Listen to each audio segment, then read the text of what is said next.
आयोग ने के बेस पे मुख्य निर्वाचन अधिकारी मध्य प्रदेश ने एक ऑर्डर निकाला। ये निकाला 2/12/2022 को कि 8.5 लाख नकली वोटर को हटाने का किया जाएगा। लेकिन सिर्फ आरटीए में हमने जानकारी मांगी तो चुनाव आयोग ने कहा कि हम डिजिटल डेटा नहीं रखते, हम जानकारी नहीं रखते, जिसमें कि स्पष्ट है कि चुनाव आयोग का नियम 32 में स्पष्ट है कि आपको 3 साल डेटा रखना है। ये चुनाव आयोग की दूसरी गलती और ये प्रमाण है, कागज पे लिख के दिए उन लोगों ने कि हम डेटा नहीं रखते। नेक्स्ट, तो ये नियम जो 32 तोड़ा, ये मैंने आपको इसके अंदर पूरी जानकारी दे दी किस प्रकार से नियम को तोड़ा गया। नेक्स्ट, अब ऐसी कई सीटें मध्य प्रदेश के अंदर, उदाहरण के लिए मैंने 25-26 सीटें निकाली आपकी जानकारी के लिए कि सेवड़ा सीट 2,64,000 वोट थे 2 तारीख को, मतदाता 2,71,000, मतलब 7,000 2 महीने में बढ़े, बगैर राजनीतिक पार्टी, बगैर वोटर के जानकारी के, बगैर राजनीतिक पार्टियों को जानकारी के, ना विधानसभा के जो उम्मीदवार ना उनको दी गई, लेकिन 2 महीने के अंदर वहां पर नतीजों का अंतर रहा 2,500 वोट का। इस प्रकार से ग्वालियर दक्षिण, करेरा, मुंगावली, सुर्खी, छतरपुर, गुनौर, चित्रकूट, योनतर, मऊगंज, गोड़, थ्योनी, ये पूरी सीटें हैं जिसके अंदर आप देख सकते हैं नतीजे रहे 5,000, 6,000। यहाँ 6,000 से अगर नतीजों का अंतर रहा तो 16,000 वोट बढ़े। तो ये अगर यहाँ पे 5,000 का अंतर रहा तो 11,000 वोट बढ़े। ये मैं आपको दूंगा पूरी कॉपी आपको।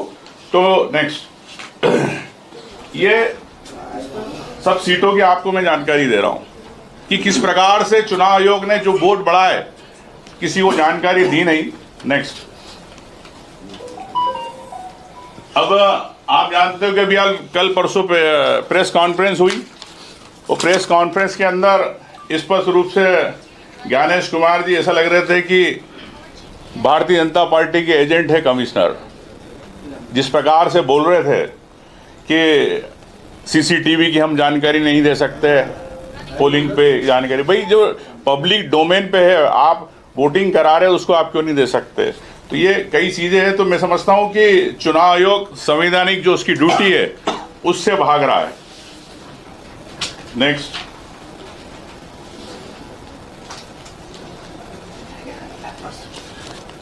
अब मैं कहना चाहता हूं कि अब एक तरफ चुनाव आयोग कहता है कि हम वोटर की जानकारी उसके वेबसाइट पे देते हैं, वोटर अपनी ईपिक नंबर से देख सकता है, लेकिन वोटर पूरी लिस्ट नहीं देख सकता। अगर राजनीतिक पार्टी देखना चाहे या कोई आम व्यक्ति पूरी वोटर लिस्ट अपने बूथ की देखना चाहे तो वो चुनाव आयोग नहीं देता। चुनाव आयोग ने सुप्रीम कोर्ट में कहा कि डेटा ज्यादा होता है, फोटो ज्यादा रहते, इसलिए हम नहीं दे पाते। लेकिन आप राजनीतिक पार्टी को दे सकते हो जो चुनाव लड़ रहा, जो उम्मीदवार है उसको। तो मेरा ये कहना है कि बीजेपी की ऐसी कई वेबसाइट है, वो सरकार की वेबसाइट है, प्रधानमंत्री आवास योजना, जन जीवन मिशन, उज्ज्वला योजना, इन सब वेबसाइट पे आप डेटा डालते हो विद फोटो के साथ, तो वो वेबसाइट आपकी हैंग नहीं होती है।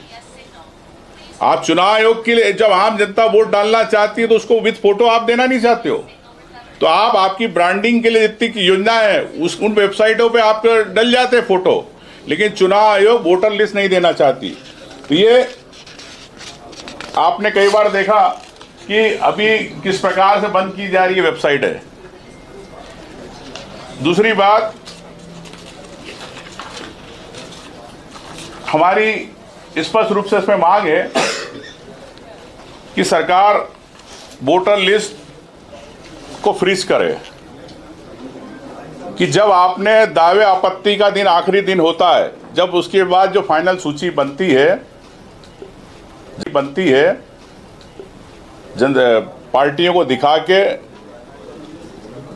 राजनीतिक पार्टियों को, उम्मीदवारों को दिखा के, उसके बाद आप उसको फ्रीज करना चाहिए। आप आखिरी 24 घंटे तक जब वोट डलने वाले रहते, जब तक आप उसके अंदर नाम जोड़ते रहते हो, जब कैंडिडेट के पास आती है, उम्मीदवार के पास आती है, पोलिंग एजेंट को जब देते हैं तो उसकी वोटर लिस्ट अलग होती है, और जो आपने 6 महीने पहले निकाली वो वोटर लिस्ट अलग होती है।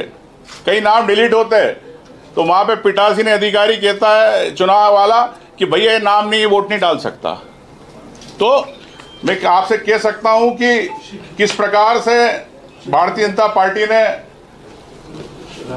लोकतंत्र की हत्या की प्रयास किया।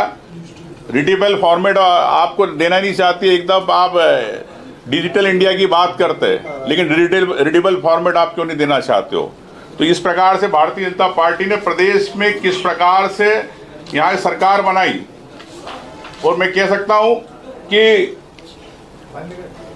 ये सरकार, मध्य प्रदेश की सरकार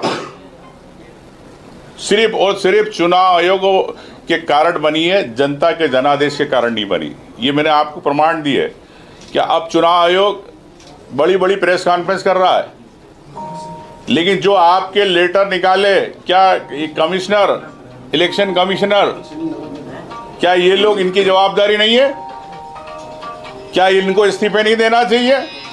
मैं चाहता हूं कि राहुल गांधी जी ने जो बात उठाई है वो न्याय की बात है, आम जनता की बात है, आम वोटर की बात है, इस देश के लोकतंत्र को बचाने की बात है।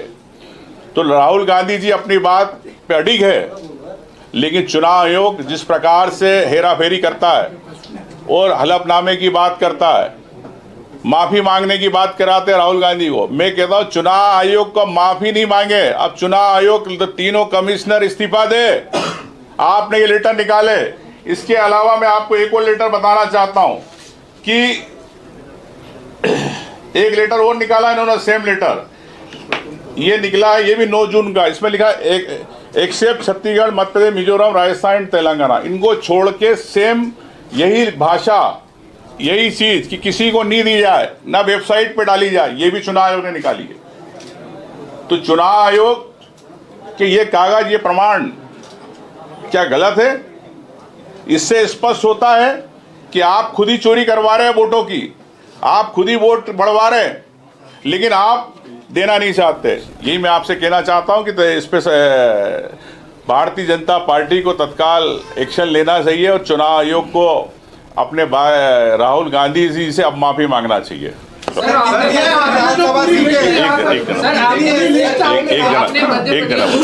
जना बोल रहा हूँ। जिक्र किया आपने, कुछ